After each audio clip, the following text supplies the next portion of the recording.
Bazı kararlar insanı hemen yıkmaz ama içinden bir parçayı sessizce koparır. Sabah erken uyandı. Uyumamıştı. Ama yorgunluk uykusuzluktan değildi. Bir ağırlık vardı göğsünün ortasında. Dosya masadaydı. İmza hala tazeydi. Kağıt değişmemişti ama bir hayat değişmişti. Kahvesini aldı. Elini masaya koydu. Eskiden böyle anlarda içini rahatlatan bir cümle olurdu. Böyle olması gerekiyordu. Ben tek başıma değiştiremezdim. Bu sistem böyle. Bu sabah hiçbir cümle gelmedi. Çünkü artık kendini kandıramıyordu. Bir görüntü takıldı zihnine. Bir çocuk. Sınıfta sessizce oturan, el kaldırmayan, doğruyu bilip susan o çocuk. Yıllar sonra aynı refleksle imza atan adam. Fark şuydu.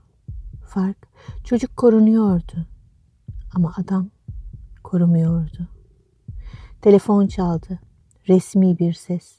Teşekkür etti. Dosya sorunsuz ilerliyor dedi. Sorunsuz. Kelime midesinde düğümlendi. Çünkü sorun artık dışarıda değildi. Kendi içindeydi. Gün boyunca herkes normaldi. Toplantılar yapıldı. Planlar konuşuldu. Kimse bir şey fark etmedi. Ama o fark ediyordu. Bir noktada konuşurken kelimeleri karıştı. Kısa bir anlık boşluk. Herkes devam etti. Ama o an şunu hissetti. Taşıyamıyordu. Bu bir pişmanlık değildi. Geri almak istemiyordu. Ama yük artıyordu. Gece olduğunda ilk kez para masada değildi. Çekmeceye koymuştu. Görmek istemedi. Ama bilmek, görmekten daha ağırdı. Aynaya baktı. Bu kez kaçmadı. Gözlerine uzun uzun baktı. Ve ilk kez kendine şunu söyledi. Ben bunu yaptım. Cümle sakin çıktı ama içinde bir şey çöktü. Çünkü kabul etmek insanı hafifletmez her zaman. Bazen sadece yalnız bırakır. Bir düşünce geldi. Eğer bir gün biri zarar görürse, bunun bir parçası ben miyim? Bu soru cevap istemedi ama artık susmuyordu da. Gece ilerledi, kalbi hızla atmadı. Panik yoktu. Sadece bir gerçek vardı. Seçim yapmıştı ve şimdi bedeli taşınıyordu.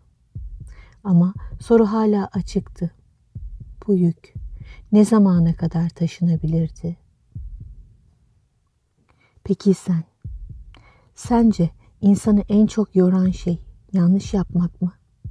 Yoksa yaptığı yanlışla yaşamaya çalışmak mı? Yorumlarda bizimle paylaş.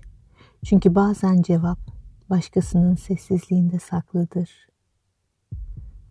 Ve göz kamaştıran karanlık her cumartesi gecesi ahlak, güç ve bedelin biraz daha ağırlaştığı yerden devam ediyor.